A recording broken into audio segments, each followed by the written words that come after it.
Hello friends, स्वागत है आप सभी का आपके अपने YouTube चैनल ज्ञानपीठ प्लेटफॉर्म में। जैसे कि आज हम लोग इस वीडियो में कक्षा 10 यानी क्लास 10th के अलंकार के बारे में जानने वाले हैं और अलंकार से रिलेटेड हम लोग महत्वपूर्ण प्रश्न को सॉल्व करेंगे जो कि बोर्ड में बहुत ही ज्यादा इम्पोर्टेंट है और चांस है कि बोर्ड एग्जाम में इस बार भी पूछा जा सकता है। तो प्लीज आप इस वीडियो के लास्ट तक जरूर बने रहिएगा ताकि आज आपके अलंकार से रिलेटेड सारे कंसेप्ट क्लियर हो जाए और यदि एग्जाम में अलंकार का क्वेश्चन आए तो आप आसानी से उसको सॉल्व कर पाए।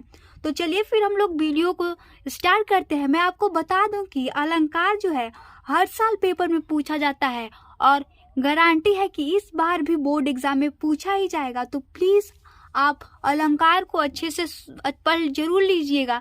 तो हमारे यहाँ पे पहला प्रश्न है, रति रति के शोभा सब रति की शरीर की, अलंकार का उदाहरण बताइए। मतलब रति रति के शोभा सब रति के शरीर में कौन सा अलंकार प्रयुक्त हुआ है? तो इसका ऑप्शन क है यमक, ख उपमा, ग मानवीकरण और घ सलेश। तो हम लोग यहाँ देख रहे हैं कि रति रति जो शब्द है वो 2 बार प्रयोग हुआ है और एक रति रति का अर्थ है धीरे धीरे और दूसरा अर्थ देखें तो रति का मतलब है कामदेव की पत्नी। तो यहाँ पे 2 बार रति रति शब्द आया है और दोनों का 2 बार अर्थ अलग अलग निकल रहा है। इसीलिए हमारा यहाँ पे जो ऑप्शन नंबर क यमक अलंकार सही होगा, क्योंकि यमक अलंकार का डिफिनीशन ही यही होता है कि यदि एक से अधिक बार शब्द आता है तो उसमें यमक अलंकार होता है। अब हमारा अगला प्रश्न है दूसरा, माला फिरत जग गया फिरा न मन का फेर, कर का मन का डारी दे मन का फेर, प्रयुक्त अलंकार बताइए। माला फिरत जग गुआ फिरा न मन का फेर, कर का मन का डारी दे मन का फेर। तो यहाँ पे ऑप्शन क है अनुप्रास, ख रूपक, ग यमक और घ है उत्प्रेक्षा। तो यहाँ पे भी हमारा यमक अलंकार सही होगा, क्योंकि यहाँ पे मन का एक मन का यहाँ पे और एक मन का यहाँ पे 2 बार प्रयुक्त हुआ है और इन दोनों का अर्थ अलग अलग है, इसीलिए यहाँ पे हमारा यमक अलंकार होगा। अब हमारा जो अगला प्रश्न है, प्रश्न नंबर 3, फूल हंसे कलियां मुस्कुराए में प्रयुक्त अलंकार का भेद बताइए। मतलब फूल हंसे कलियां मुस्कुराए में कौन सा अलंकार प्रयुक्त हुआ है? तो यहाँ पे क है रूपक, ख सलेश, ग मानवीकरण और घ उपमा। मैं आपको बता दूं कि अलंकार बहुत ही आसान चैप्टर है। यदि आप इसको अच्छे से एक बार समझ के पढ़ लें और कुछ आपको तरीके पता चल जाए तो आप बहुत ही आसानी से अलंकार के सारे क्वेश्चन को सॉल्व कर पाएंगे। तो बहुत आसान है। जैसे एक बार मतलब कई बार प्रयुक्त शब्द आया है तो यहाँ पे यमक होगा, यदि कोई वर्ड्स आया है तो यहाँ पे अनुप्रास होगा, अगर मनु मानु जानू आया है तो वहाँ पे कुछ और ही अलंकार होता है। मतलब बहुत ही आसानी से अलंकार को हम लोग सीख सकते हैं।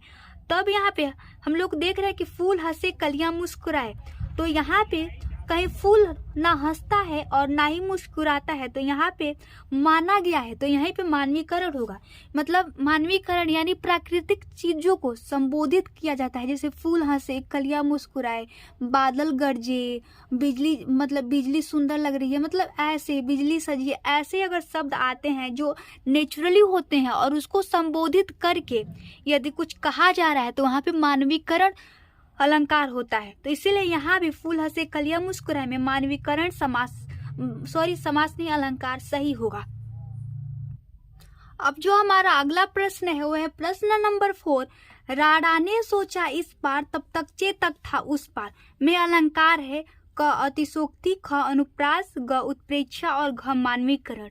इसमें दिया है राणा ने सोचा इस पार तब तक चेतक था उस पार। मतलब इस पार मतलब नदी के इस पार राणा ने सोचा कि कैसे चेतक पार करेगा और सोचते सोचते अभी सोच ही रहे थे तब तक चेतक नदी को पार करके उस पार चला गया। तो इसमें हम लोग को स्पष्ट होता है कि बात को बढ़ा चढ़ा के बोला गया है, क्योंकि सोचते भर में कोई नदी कैसे पार कर सकता है, तो और वो भी घोड़ा। तो यहाँ पे इसीलिए हमारा यहाँ पे अतिशोक्ति, क्योंकि बढ़ा चढ़ा के बात की गई है तो इसलिए अतिशोक्ति अलंकार होगा। अब हमारा अगला प्रश्न है प्रश्न नंबर 5वां, मानो हवा के जोर से सोता हुआ सागर जगा में प्रयुक्त अलंकार है क अनुप्रास, ख सलेश, ग अतिशोक्ति और घ उत्प्रेक्षा। मानो हवा के जोर से सोता हुआ सागर जगा। मतलब मानो, यहाँ पे देखिए पहले ही मानो शब्द आ गया है, इसीलिए यहाँ पे जो मानो, मनहु, मानहु, जानहु जिसमें आता है और भी ऐसे जो वर्ड्स होते हैं वो आते हैं, तो उसमें एकदम स्पष्ट होता है कि वहाँ पे उत्प्रेक्षा अलंकार ही आएगा, इसीलिए यहाँ पे घ उत्प्रेक्षा सही होगा। अब हमारा अगला प्रश्न है प्रश्न नंबर 6वां। पायो जी राम रतन धन पायो, अलंकार का भेद बताइए। पायो जी मैंने राम रतन धन पायो, क रूपक, ख अनोक्ति, ग मानवीकरण और घ है कोई नहीं। तो यहाँ पे मानो जी मैंने राम रतन धन पायो, रूपक नहीं होगा, अनोक्ति भी नहीं होगा और मानवीकरण तो हो ही नहीं सकता है, तो इसीलिए हमारा घ कोई नहीं सही होगा। अब हमारा अगला प्रश्न है प्रश्न नंबर 7वां। झुककर मैंने पूछ लिया, खा गया मानो झटका, अलंकार का भेद बताइए। क उत्प्रेक्षा, ख मानवीकरण, ग यमक और घ रूपक। तो यहाँ भी देखिए मानो फिर से आया है, तो इसलिए हमारा यहाँ पे क उत्प्रेक्षा अलंकार ही सही होगा। अब हमारा अगला प्रश्न है प्रश्न नंबर 8वां। फूले का सकल माई छाई, फूले का सकल मही छाई, जनु वर्षा ऋतु प्रकट बुढ़ाई में, अलंकार मतलब यहाँ तक है। फूले का सकल माही छाई, जनु वर्षा ऋतु प्रकट बुढ़ाई में, अलंकार है क अनुप्रास, ख श्लेष, ग उत्प्रेक्षा और घ रूपक। फूले का सकल मही छाई, जनु, देखिए यही भी पता चल गया है कि जनु फिर से आया है, मनु, मानु, जानहु आया है, तो यहाँ पे एकदम सिंपल, एकदम साधारण, एकदम स्पष्ट है कि ग उत्प्रेक्षा ही होगा। अब हमारा अगला प्रश्न है प्रश्न नंबर 9वां। मखमल के झूले पड़े हाथी सा टीला में प्रयुक्त अलंकार है क श्लेष, अतिशोक्ति, ग उपमा और घ मानवीकरण। मखमल के झूल पड़े हाथी सा टीला, तो यहाँ पे उपमा यानी ग सही होगा। अब हमारा अगला प्रश्न है प्रश्न नंबर 10वां। अब हमारा अगला प्रश्न है प्रश्न नंबर 10वां। इतना रोया था मैं उस दिन, ताल तलैया सब भर डाले। मतलब मैं इतना रोया था उस दिन कि सारे ताल तलैया भर गए थे, और इसका ऑप्शन क है उपमा, ख श्लेष, ग अतिशोक्ति और घ अनोक्ति। तो यहाँ पे हम लोग देख रहे हैं कि कोई इतना, मतलब कोई कितना हो रोले, कहीं ताल तलैया भर सकता है? कभी भी नहीं भर सकता है। इसलिए यहाँ पे बातों को बढ़ा चढ़ा के बोला गया है और स्पष्ट होता है कि यहाँ पे अतिशोक्ति अलंकार ही होगा। अब हमारा अगला प्रश्न है प्रश्न नंबर 11वां। मुदित महापति मंदिर आय में अलंकार का भेद बताइए। क श्लेष, ख अतिशोक्ति, ग अनुप्रास और घ रूपक। मुदित महापति मंदिर आए, देखिए म वर्ण का आवृत्ति बार बार हुई है, म बार बार आया है, तो इसलिए हमारा यहाँ पे अनुप्रास अलंकार सही होगा। अब हमारा अगला प्रश्न है प्रश्न नंबर 12वां। मेघ आए बड़े ठनबन के संवर के, अलंकार है क अनोक्ति, ख अतिशोक्ति, ग मानवीकरण और घ उपमा। देखिए फिर से यहाँ पे मेघ कहीं सज धज के, मैं आपको पहले ही बता चुकी हूँ कि जहाँ पे नेचुरली प्राकृतिक चीज़ों को सजाया जाए, उसके बारे में हंसे, जैसे और भी कुछ कहा जाए, तो वहाँ पे मानवीकरण ही होता है, और इसीलिए यहाँ पे ग मानवीकरण ही होगा, क्योंकि मेघ कहीं बन ठन के संवर के, ऐसा होता है क्या? इसीलिए माना गया है कि मेघ बन के ठन के संवर के आया है, इसीलिए यहाँ पे मानवीकरण होगा। अब हमारा अगला प्रश्न है प्रश्न नंबर 13वां। मैया मैं तो चंद्र खिलौनों लाए हूँ, क रूपक, ख उत्प्रेक्षा, ग उपमा और ड है अनुप्रास।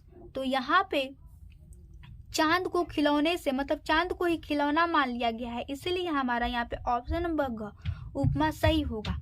अब हमारा अगला प्रश्न है प्रश्न नंबर 14वां। हनुमान के पूंछ में लगन न पाई आग, लंका सगरी जल गई, गए निशाचर भाग। क अतिशोक्ति, ख उपमा, ग अनुप्रास और घ रूपक। हनुमान के पूंछ में लगन न पाई आग, मतलब हनुमान जी ही लंका जलाए थे, उनके पूंछ में आग लगी ही नहीं और सारी लंका जल गई और निशाचर भी भागे, तो इसीलिए बातों को बढ़ा चढ़ा के बोला गया है, तो इसीलिए क अतिशोक्ति अलंकार सही होगा। अब मैं अब वीडियो को समाप्त करती हूँ। और यदि आप लोगों को यह वीडियो अच्छा लगा हो तो प्लीज़ इस वीडियो को लाइक करिएगा और हमारे चैनल को सब्सक्राइब जरूर करिएगा। Thank you.